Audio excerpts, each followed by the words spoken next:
সুন্নিয়তের সংগঠন, সমস্ত আউলিয়া কেরামের পছন্দের সংগঠন গাউসিয়া কমিটি কি আল্লাহ তোমার শাহী দরবারে কবুল আর মঞ্জুর করে নাও।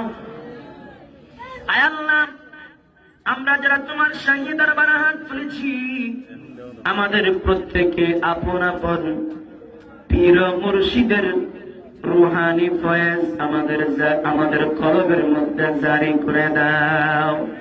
আল্লাহ, যাদের পীর মুর্শিদ এখনো জীবদ্দশায় আছেন, হায়াতে জিন্দেগির মধ্যে আছেন, আল্লাহ সকলের পীর মুর্শিদের হায়াতের মধ্যে বরকত দান করে দাও।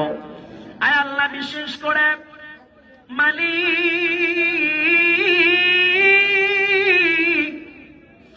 আমার পীর মুর্শিদ, আমি যার হাতে বায়াত হওয়ার জন্য এক এক করে প্রায় 3 দিন পর্যন্ত স্বপ্নে দেখলাম, আমার হুজুর কেবলার হাতে বায়াত হওয়ার জন্য। আল্লাহ, আমার হুজুর কেবলার হাতে বায়াত হওয়ার পরে আল্লাহ তুমি আমাকে অনেক অনেক অনেক নিয়ামত দান করেছো। আল্লাহ, যার শুকরিয়া আমি কিয়ামত পর্যন্ত সিজদায় আদায় করলে তোমার শুকরিয়া আদায় হবে না। আল্লাহ, আমার হুজুর